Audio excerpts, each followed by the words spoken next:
Our new West Wing has been an excellent addition to our facilities, and we are already seeing an impact on the quality of the educational experience for students in all areas of our school.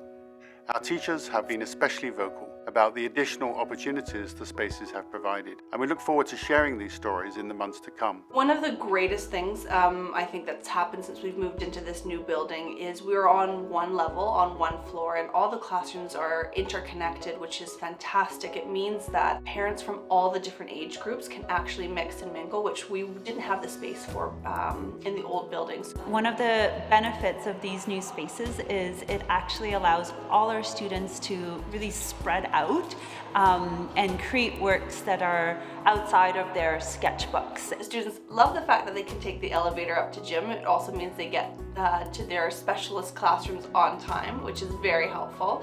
I really like how the tables and the chairs, they all have wheels and they're super mobile. It can suit your needs to whatever you want. We sort of have our own space as a middle school. Like when you go in the morning, everyone's there.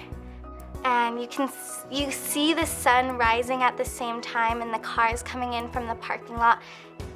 And then you have that feeling that today's gonna be a good day. It was actually really amazing to be involved in the whole process, from the idea to the development to the actual physical layout of the spaces. And it was really great to bring those ideas from the students forward to the architects, who were then able to design the spaces that were just the right fit for us. The voices of the early years teachers and the needs of teachers who teach very young kids was heard, made a big difference in terms of ensuring that we had the items that we need and the physical setup that we needed to make sure that it was optimal for learning and activities at such a young age. The work on the renovations of the vacated classrooms are well underway, and over spring break we began relocating some classes into these areas of the school to make way for the new junior school specialist facilities in science, in design, in art and in languages.